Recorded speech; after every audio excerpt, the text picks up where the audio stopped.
नमस्कार pinkies family blog रे आपण मानक मो स्वागत करुच्ची। आज मु पनीर एवं कंचा चिना बादाम एक रेसिपी नहीं आसी तो चलतु वीडियो माध्यम स्टार्ट करवा ये रेसिपीटी। ये देखिपे आपण मैंने 200 ग्राम मु पनीर नहीं आसी। तो एठी भी किछि चिना बादाम घरे थिला। चिना बादाम बदल आपण मैंने आलमंड बादाम नहीं पारे। मो पाखे आलमंड बादाम नथिबारु मु ये कंचा चिना बादाम रे रेसिपीटी बनाई। ये देखु मसला मु प्रस्तुत करती चिना बादाम नहीं छड़े आपण मैंने चाहिए चोपा भी बाहर करें। ये छोट इंच गोटे अदा नहीं 8-10 कला रसुण छोट 2टी पियाज ये सब एवं ग्राइंडिंग करनबा। पियाज को पूरा प्लेन ग्राइंडिंग करें तो टे खदड़िया रमिति ग्राइंडिंग करेंगे। देखिपे ये मुझे ग्राइंडिंग करी। एबे अदा रसुण भी सेमती मु ग्राइंडिंग कर से जारे गोटे चामच पानी दे मुझे कंचा चिना बादाम को भी पेस्ट बन नहीं।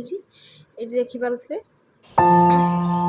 पेस्ट रेडी हो गला मोर। ये गोटे टमाटो ऐड कर एबे मु सब मसला प्रस्तुत कर सब पेस्ट भी रेडी हो गला आमर। ये गोटे टमाटो 2टी कंचा लंका फाड़े लेंबू 2टी तेजपत्र पनीर भी मुझे काटी नहीं प्रस्तुत हो गला। तो चलतु एवं रेसिपी स्टार्ट करवा। ये मुझे रिफाइन तेल यूज करी पैन टे बसई पैन टे तातिला मुझे 2 चामच मु रिफाइन तेल नहीं। तो एबे तेल तातिला मुझे पनीर को प्रथम भाजी नेबी। तो पनीर को बेसी भाजबेनी टे हल्का ब्राउन कलर हवा जाए भाजी नेबे आपण मैंने।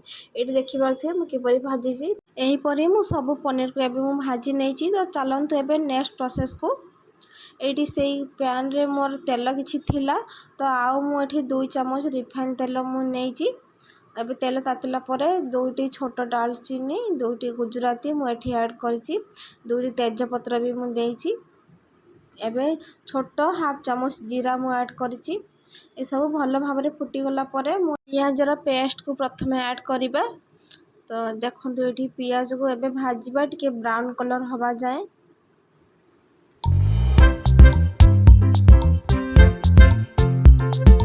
एमिति सब भाजी नेबे।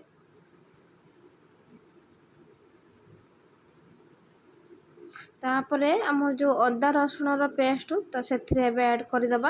ये सब को एबे भल भाव कषि नवा। मसला को आपण मैंने जिते कषिबे तार टेस्ट सेते भल आसीबो। तो ये देखिपे मसलाटी मु कषुची।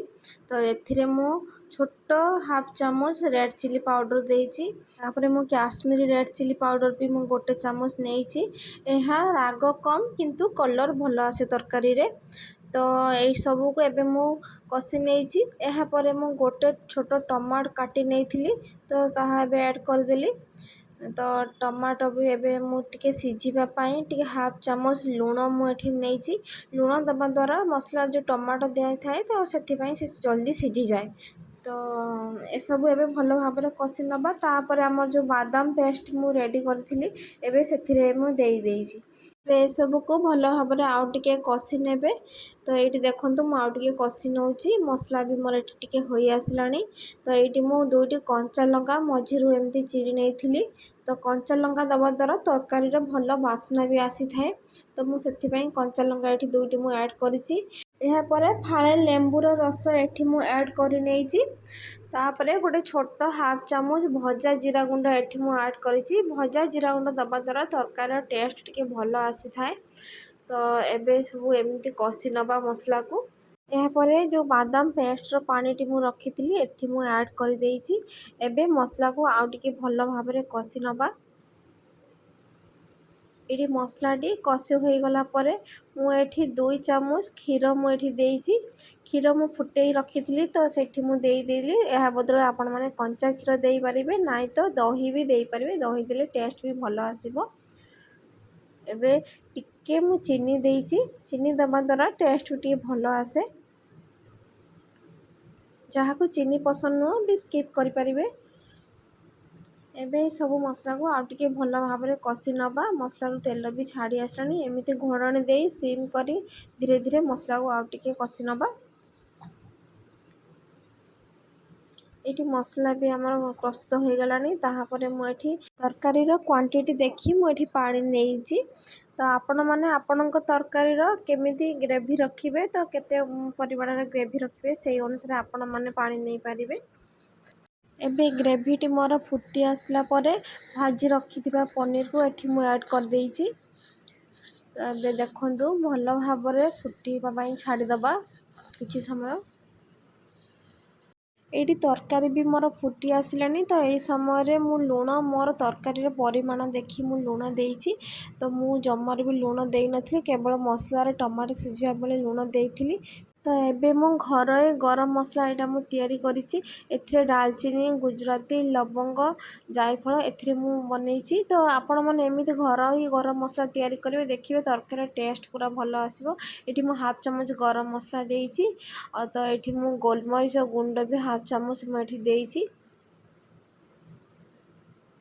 ତ ଏହାପରେ ଶେଷରେ ମୁଁ କସ୍ତୁରୀ ମେଥି କିଛି ମୁଁ ଦେଇଛି। କସ୍ତୁରୀ ମେଥି ଦେବା ଦ୍ୱାରା ତରକାରୀର ଭଲ ବାସ୍ନା ଆସିଥାଏ। ଏଠି ଦେଖନ୍ତୁ କିପରି ମୋର ଗ୍ରେଭିଟି ପୁରା ପ୍ରସ୍ତୁତ ହୋଇଯାଇଛି। ତରକାରୀ ମୋର ଏଠି ପୁରା ରେଡ଼ି ବି ହୋଇଛି। ଆପଣମାନେ ଏହାକୁ ରୁଟିରେ ବି ଖାଇବେ, ବହୁତ ଭଲ ଲାଗିବ। ଯେଉଁମାନେ ମୋ ଚ୍ୟାନେଲକୁ ନୂଆ କରି ଆସିଥିବେ ତ ପ୍ଲିଜ୍ ଲାଇକ୍, ସେୟାର, ସବସ୍କ୍ରାଇବ୍ କରିଦିଅନ୍ତୁ। ରହୁଛି, ନମସ୍କାର, ଜୟ ଜଗନ୍ନାଥ।